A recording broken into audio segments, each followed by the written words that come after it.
Oi, turma! Então, agora no quarto vídeo, né? Eu quero dizer para vocês o seguinte: a gente falou sobre a reprodução dela, né? A forma de crescimento da bactéria no meio de cultura. Agora, a gente vai falar um pouquinho da questão do ambiente, né? Os fatores ambientais que alteram a relação disso da bactéria no meio de cultura.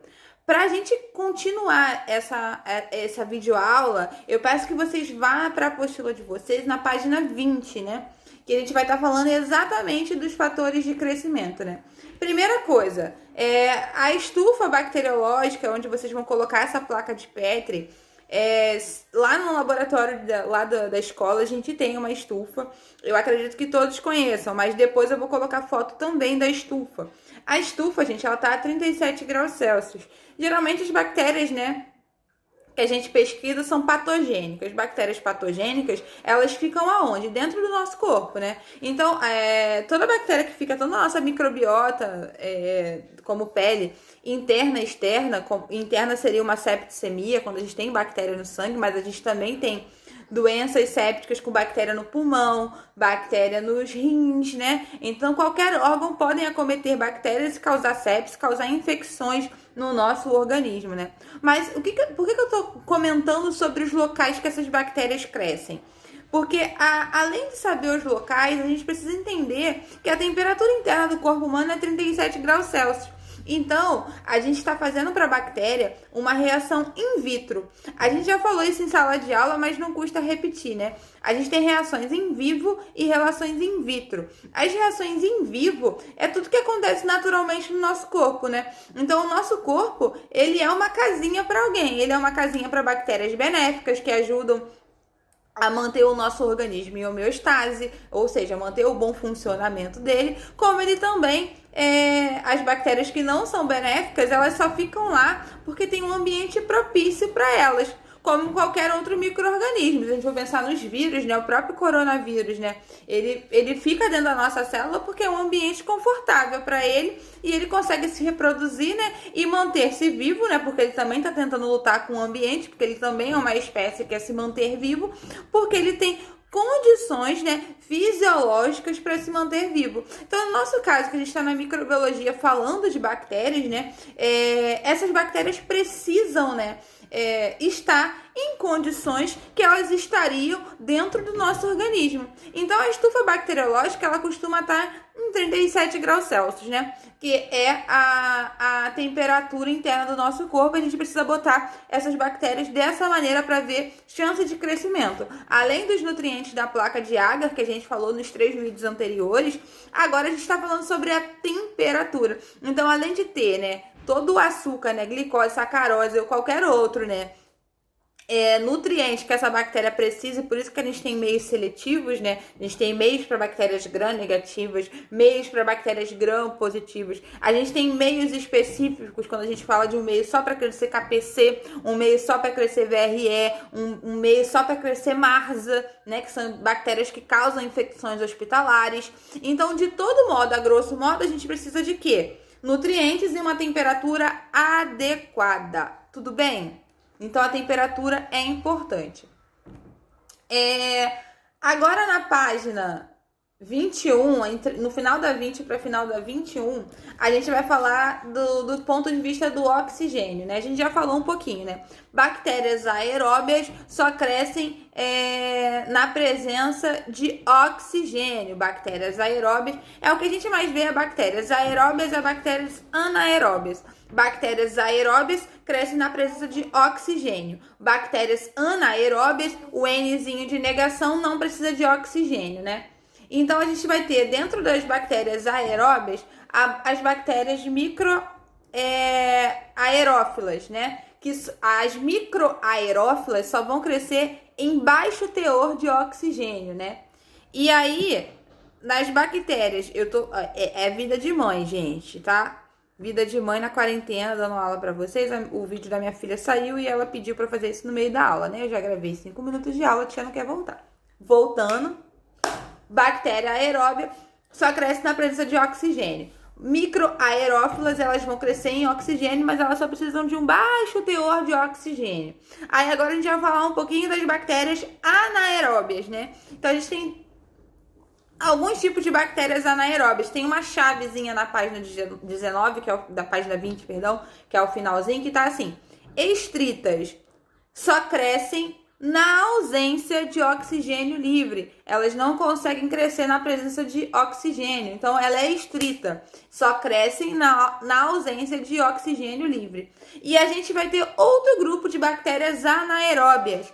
São as bactérias anaeróbias facultativas, que ela vai crescer o quê? Tanto na presença, né? Elas crescem tanto na presença como na ausência de oxigênio. Então, ter oxigênio ou não para uma bactéria anaeróbia facultativa é indiferente. Tendo oxigênio ou não, ela consegue sobreviver. Então, a gente vai ter bactérias aeróbias, que só vão crescer na presença de oxigênio.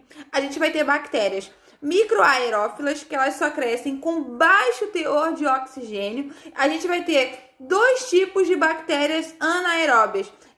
Em definição, bactérias anaeróbia, Nzinho de negação, não precisa de oxigênio para sobreviver. Porém, a gente tem dois tipos de bactérias anaeróbias, tá?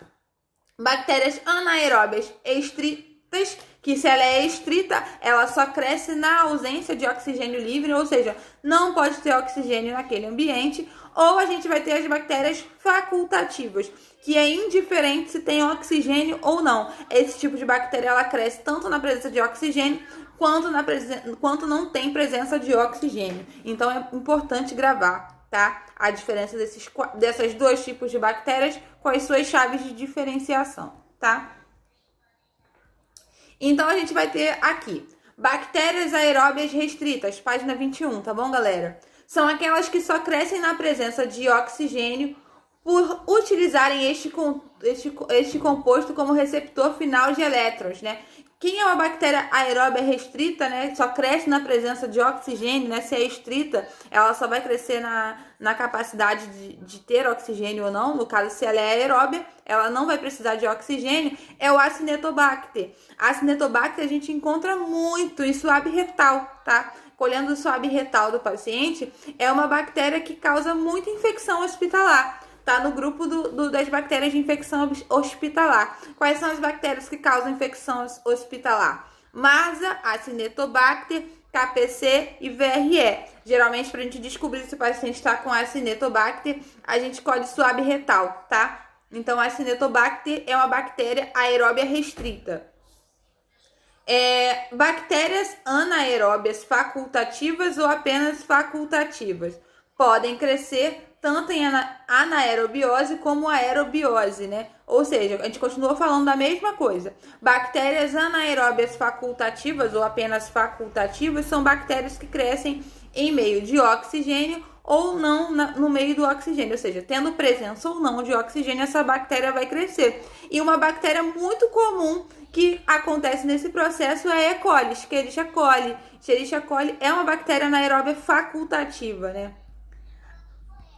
Bactéria anaeróbia estrita, né? Como eu falei, que só cresce em anaerobiose, ou seja, só crescem na presença que não tem um oxigênio livre, né?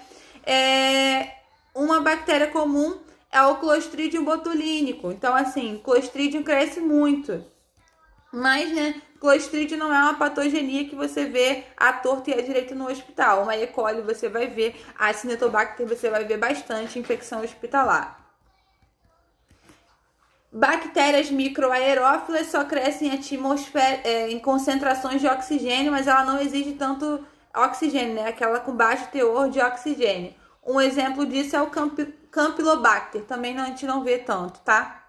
A gente vê muito mais bactérias com aerobiose, com presença de oxigênio, até porque a gente tem oxigênio dissolvido no ar, ou as bactérias facultativas, que não precisam, elas crescem tanto no ambiente que tenham oxigênio ou não. Por isso que a gente, quando colhe a hemocultura, geralmente a gente colhe duas hemoculturas aeróbias, porque a grande proporção de bactérias são aeróbicas, e a segunda proporção a gente colhe de anaeróbia, né, para saber se tem essas bactérias facultativas, né, que tanto crescem em meio de oxigênio ou não. Então, geralmente colhe duas aeróbias e uma anaeróbia, tá bom, gente? Por essa semana ficamos por aqui. Qualquer dúvida podem me mandar. Lembrando que eu tiro dúvida qualquer dia da semana, só que qualquer dia da semana exige que eu tenha disponibilidade naquele minuto. Mas eu tô em horário full time com vocês, respondendo rapidamente, toda quinta-feira à noite, que seria de 6h30 às 9, que é o horário da aula de vocês, tá bom, galera? Então, toda quinta-feira à noite, de 6h30 às 9, eu tô respondendo suas respostas na hora. Mas se vocês quiserem mandar durante a semana, eu vou estar respondendo, só que eu só respondo conforme eu vou podendo, porque eu também tô trabalhando no hospital, então nem sempre tô com o celular disponível. Mas eu estando disponível na hora, não tem problema não, eu respondo. Mas assim, horário de dúvida, na hora que vocês estiverem com pressa para responder, toda quinta-feira à noite, no horário da aula de vocês, de 6h30 às 9, tá? 6h30 às 9. Beijo, gente, bom final de semana e boa semana. Tchau!